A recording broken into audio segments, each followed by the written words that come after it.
This is Cayin's $2,000 N7 portable digital audio player. And why is it $2,000? And why is it called a 1-bit player? Well, not bit player, that's a different thing altogether, but a 1-bit audio player. And what's so special about that? Well, we're going to find out.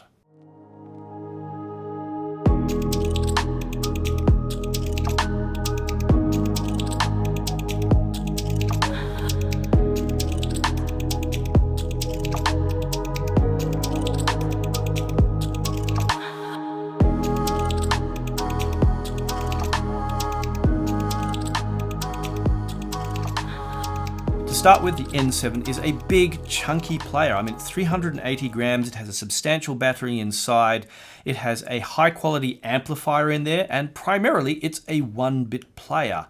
Now, what does all this mean? Well, to start with, it has, as I said, a substantial headphone amplifier in there with up to 500 milliwatts of output.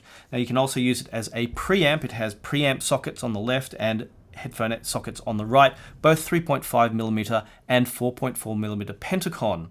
Technically, as I'll talk about later, you'll actually get better performance from the 4.4mm outputs, as the specs say that the crosstalk is higher from the 3.5mm, and we've seen this commonly on Cayin players and the C9 amplifier, where the 4.4mm performance is better. But as well as having your usual USB-C and Cayin's common I2S output, if you want to use this as a very expensive digital transport, the primary thing about the N7 is that it's a 1-bit audio player. And let me explain briefly what that is. Now, most audio that we have and most players use chips that process PCM. And PCM is your regular kind of audio, your MP3, FLAC, ALAC, AIFF, WAV, etc. Those are just different formats in which the music is stored. They're decoded on your computer, or in case in their player, and then sent out as PCM audio. However, there's another kind of audio available called 1-bit audio. It's known in its commercial name as DSD, or direct stream digital, and was available primarily on SACDs, which were special CDs that had 2 layers, one with the normal CD music on there and the other with the 1-bit audio there, and they were sold by Sony. Now, you can actually download and get high quality DSD audio, and this player will actually natively play back that kind of music. Now, normally the chips you get, say from AKM, Burr Brown, Texas Instruments, Cirrus Logic, etc., will play both of those back and have logic inside that can convert things as necessary. However, the N7 player only has a 1-bit audio ladder using a series of resistors, similar to what we saw inside Gustard's R26 and also Audio GD's R27HE, and there's a number of R2R DACs out there that also have 1-bit ladders. However, this does not have an R2R ladder in it, so it has to convert all non-1-bit audio into 1-bit audio before outputting it through the DAC. Normal audio gets upsampled either, say, to DSD 64, 128, 256, or 512, depending on what settings you choose to use. Now, 1-bit audio, briefly, is actually quite simple. Now, normal PCM audio that we're familiar with uses, say, if we use the CD quality audio as an example, you'll have the audio signal sampled at 44,100 times per second, and each of those samples will be given a 16-bit value, or up to 65,536 different values. 1-bit audio, on the other hand, like in the name DSD64, uses at least 64 times the sample rate, so 2.8 megahertz, but there's only 1 bit available, either on or off. So instead of a series of values with which the signal is reconstructed, instead, 1-bit audio, imagine it like, say, a seismograph needle that goes up and down. Imagine that if the signal was only 1 or 0, but at extremely high frequency, if you just sent through 0, 1, 0, 1, 0, 1, 0, 1 continuously, the needle would be held in position because it was going neither up or down. But if you added more 1s in there, then the needle would go up, and more 0s and it would go down. And the average of the 1s and 0s decides whether the needle is going up or down, and in the case of 1-bit audio, whether the signal is going up or down. And so basically, 1-bit audio is the average of a series of 1s and 0s. The fascinating thing about it is you can literally output the digital audio into an analog circuit with no conversion, and you will get music coming out. The only downside is You will also get a lot of high frequency noise, so you need a low pass filter. The other negative is it's not so good with transients, so that it can tend to sound very soft with some equipment, because again, the signal is a series of averages, and so a fast transient, again, is a series of averages of zeros and ones. It has trouble rising and falling very quickly. However, recent DSD audio can go up to DSD 512, or there's even higher DSD 1024, and because we're talking about 8 times the rate of regular DSD, that does improve things somewhat. The consequence, of course, is you need computing power. And in the case of this, well, you need some serious computing power to do it. Normally, people use specialized software and high-powered computers to do DSD upsampling. But in the case of the N7, it has a special DSD upsampling chip in there which does that for you. So any audio that's coming through from, say, streaming services or regular PCM audio will be resampled through that chip into DSD 512. And in regular DSD will just be played through natively. But the consequence of that is the battery life is a little bit not so great. Despite its weight, it only gets about 6.5 to 10 hours of battery life. However, you can improve on that by doing things such as the headphone amplifier, despite its power, can be switched between Class A and Class AB with one touch, even while you're playing back music. And Class AB will use less battery power, so you might get an extra hour or two. Likewise, you can actually lower the DSD upsampling rate from DSD 512, and you can lower it down to DSD 256, 128, or 64. And that should use less processing power. Or you can just use the 3.5mm sockets instead of the 4.4, and you'll get a bit of a degradation in sound quality because the crosstalk is higher, but it will use less battery in turn. So next up, let's talk about how this thing sounds and how it performs well with a variety of gear, in-ear monitors, full-sized headphones, and as a digital to analog converter. As with all portable players, there are two aspects to the sound quality. There is the amplification quality and there is the digital to analog conversion quality. And I'm going to talk about those separately, starting with the amplification. Now, with players above $1,000, you'd expect the amplification quality to be excellent. As we've seen with players below $1,000, say at the $500 mark or maybe even up to the $700 mark, once you start pushing them, say you start plugging high-end headphones into them and start turning the volume up loud, then they start to become a bit strained. But that kind of thing is not something you'd expect, especially at the $2,000 mark. And I have to say that my experience with the amplification, as it has been with other Cayin players and the C9 battery-powered amp, has been excellent. To start with, I always go with in-ear monitors, and I think this is going to be the primary use for this kind of player, as I expect that people who have deep pockets in places like Hong Kong and Singapore are the usually primary target market of these devices. Now, with in-ear monitors, I start, of course, with sensitive in-ear monitors such as the Campfire, I have the Solaris here and the IOs. They have very high sensitivity, and that means they very readily will pick up any hiss that comes through from the amplification. The electronics do have a high noise floor, or because the output impedance is excessively low. Now, usually it has been a trend to make devices with an extremely low output impedance to ensure that there is no interference between the output impedance of the device and devices which, like the Campfire audio models, maybe the impedance versus frequency does vary considerably. So I tend to think of the best output impedance is something between about 1 to 2 ohms, as that seems to keep the noise low but not be high enough to interfere with in-ear monitors such as these ones. And I believe the N7 has an output impedance of about 1.2 ohms. And with these models such as the Aras or the Solaris, the amount of hiss playing a track which is just digital silence, just to test the amplification, was extremely minimal and definitely not enough that I would consider it a problem playing back music. It didn't bother me at all. So it passed that test with flying colors. But overall, the way that the N7 drove in-ear monitors was fantastic, as to be expected of something at around $2,000, whether it was high-end dynamic driver pairs or we have hybrids or balanced armature only. Now, I don't have any of the very latest exotic, interesting in-ear monitors, but the way it drove the in-ear monitors I have here was fantastic, and I had no issue with that at all. Of course, we have two different modes in which we can run the amplification, we have Class A and Class AB. Class A, of course, uses more battery power, and Class AB uses slightly less.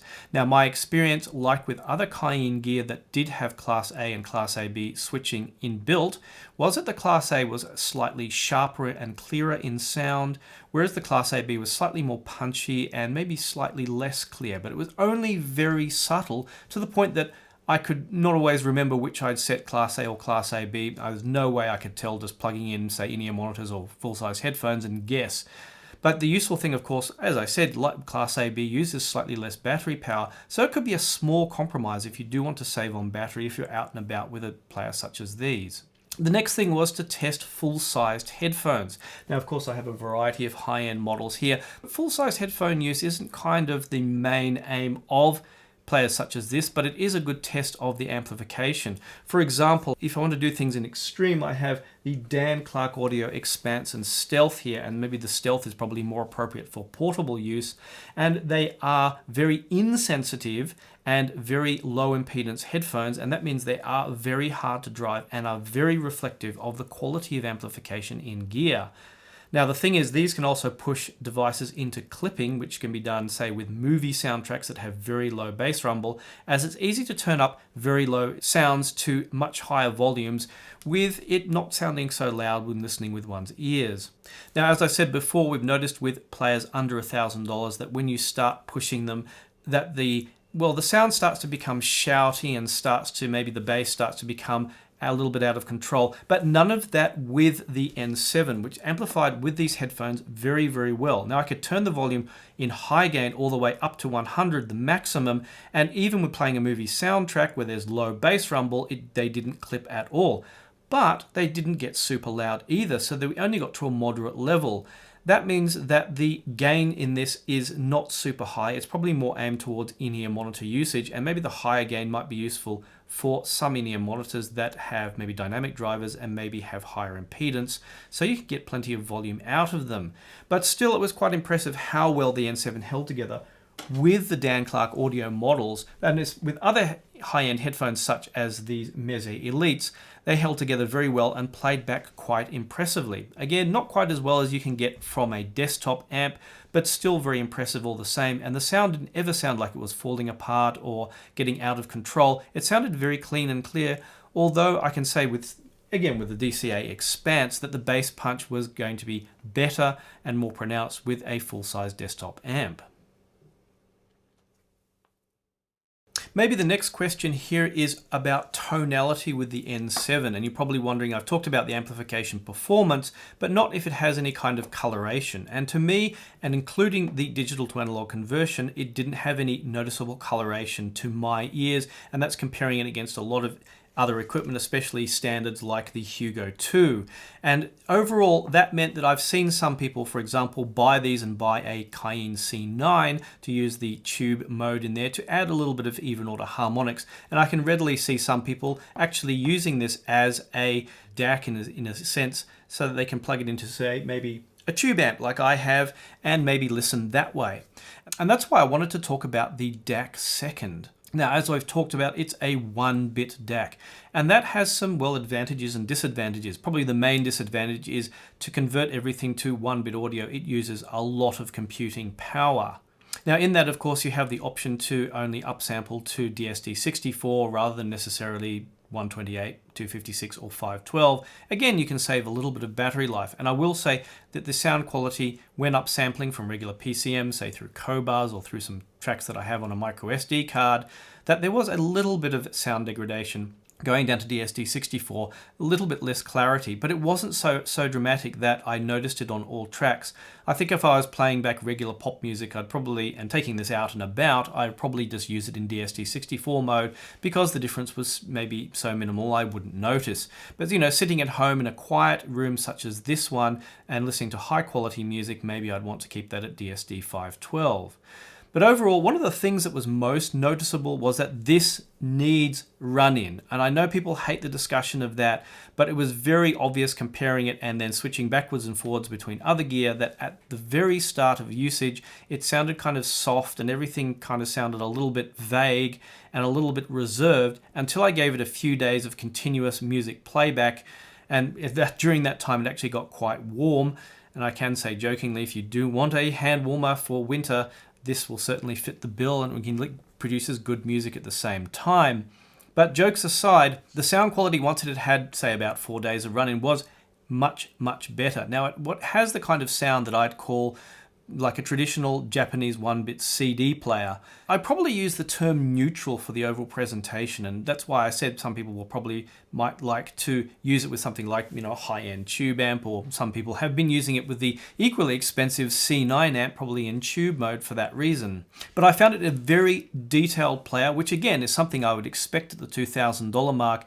For example, I could hear the difference clearly between the regular Qobuz version of this track, Carmen Gomez Sings the Blues, versus the version from native DSD. And with something like this, like I experienced comparing the Qobuz version to the original version, there was a noticeable difference, better depth to the sound, better dynamics to the sound, and a little bit more clarity, whereas the Qobuz version sounded a little bit flatter. But it was also a good test of the DSD upsampling and how good it was, that most music, even good quality music I play from Qobuz, does sound fantastic through it. However, there is a small niche of people who like direct DSD music, and this will play music directly through the DSD ladder with no changes whatsoever if you do have any, whether it be an SACD rip or again a very high quality recording from native DSD. Now to that end, DSD files, especially DSD256, the files are gigantic, and you'll probably want something like a 1 terabyte SD card. I do advise be careful. There are a lot of fraudulent cards out there which claim to be 1 terabyte but are really 32 gigabyte cards which have just been flashed with code that make them appear that way. Do check out the links. I do put links to high quality SanDisk, Samsung, PNY and other good micro SD cards in the description, and that also supports my channel as well if you buy through those links. Probably the overall most satisfying thing about the N7 was just that when I picked it up and listened to music, that it presented everything in an uneditorialized way. I felt like I heard what music was there. I felt that I was hearing exactly the capability of the in-ear monitors or full-sized headphones I had, albeit, of course, with the full-sized headphones, maybe the amplification-wise, not getting quite their best, but it didn't smooth over any faults in the music. If there was sibilance in there, if there was brightness, such as in modern pop, I would hear it through the N7. If my earphones are a little bit bright, such as these A8000s, maybe a touch bright for me, well, it didn't smooth those over with any harmonics or anything else. You heard things just as they are, which is something I really appreciated.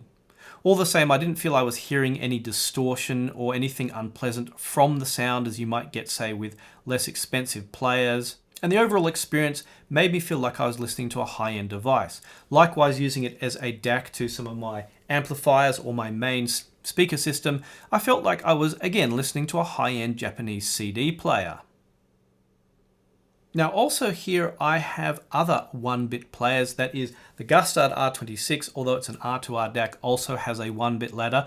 Likewise the Audio GD R27HE, it is an R2R DAC, but also has a 1-bit ladder that can play back DSD. So using my computer to upsample to DSD and play back through those, I could compare it to the output that I get from the N7. And the result was very, very similar. If you've tried any of these DACs in 1-bit mode where you're sending them DSD, the output is kind of similar in sound. It has this smooth, detailed sound, which is very pleasant to listen with. Especially if you can send DSD 512 by upsampling to one of these DACs through there, then you do get very, very good results. However, it wasn't quite as sharp and clear, say, as the chord gear in my main system, and that's probably where a good comparison comes in, what I call the king of portable audio, Chord's Hugo 2. Now, in comparing to the Hugo 2, I felt that the Hugo 2, whatever music I was playing back, the difference with the Hugo 2 was there was more clarity in the music overall. And it wasn't just like I could hear more detail, but each individual instrument, each individual singer, each individual part of the music sounded like it really is. So you heard a violin sounds uniquely like that violin is, a trumpet sounds uniquely like that trumpet is, the singer sounds uniquely like the singer is.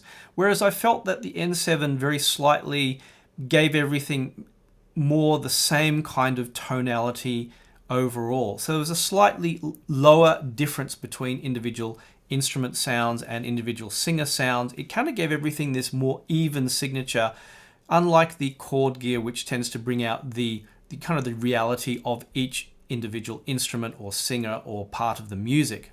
It got me thinking, because that kind of sound reminds me a lot of the high-end AKM DAP, such as the 4497 and 4499 converter chips, which you can find in other players. So I pulled out some other gear which does have those in it, such as this old FIO M11 Pro. Now you think, okay, this is obviously not going to be anywhere near a good a player as something like the N7, but I wanted specifically to isolate the sound of that old AKM DAC chip and compare it to how the N7 sounds.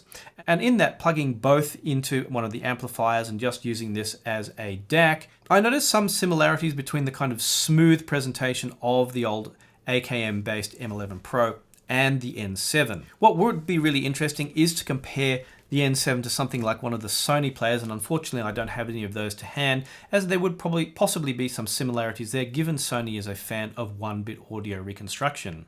So it does get me wondering, for $2,000 you get something which has, well, about 6.5 to 10 hours of battery life, depending on settings, Class A, Class AB, or 3.5mm output, or how you set up the DSD. And that's kind of, well, you get a huge heavy thing as well. And I do wonder if you couldn't get much the same result out of a high-end AKM-based player. And I'm wondering if you really are getting any benefit from that 1-bit ladder. Especially because the DSD output of the latest DAC chips is actually pretty good. So overall, as usual, that leaves me in two minds. I think it's an excellent player. It does feel like a $2,000 player, albeit, I mean, like any player at this kind of level, it doesn't have the latest Snapdragon processor. You can consider it's pretty old. It's not going to give you the full functionality of a phone. I mean, if you want to do anything like play games on it, I would definitely go and buy a phone, but it's got enough screen real estate to play back, say, 1080 resolution movies off YouTube or something like that while listening to them. But then on the other hand, something at a $2,000 DAP, well, if it's something you're thinking, should I buy this? Well, then it's probably not for you. It's for people who are going to go like, yes, I'll take this. It's also, I did compare it to the latest 1-bit dongle DAC from Cayin, the RU7. And I can say it's not, whatever it is, $1,700 better than an RU7. If you want to get an idea of the kind of sound that the player has, you can probably just buy an RU7. And it's not quite as good. The headphone drive is not going to be quite as good, especially with full-sized headphones, but is good enough that you can get an idea of the kind of smooth and kind of enjoyable and relaxed sound that you do get. But the N7 definitely has more resolution, but then you have a whole player in there, DSD 512 app sampling, and all the other features alongside. Not to mention the excellent headphone drive, which, if you just want something all-in-one that can do everything for you without buying anything else, then, well, it's something you may want to consider. Lastly, thank you, Cayin, for sending this over. Also, thank you to all my patrons for supporting my work. Lastly, if you do have an N7, please do post your impressions below the video. My videos are designed to help people decide whether to buy gear or not to buy gear, or simply just out of curiosity about what you get when you buy high-end gear. If other people post their impressions of owning these products, it will help people watching this video who are interested in buying equipment, whether or not to buy this as well. You also post any things I may have missed, which might help people make a decision. As always, thanks once again for watching, and I'll see you online.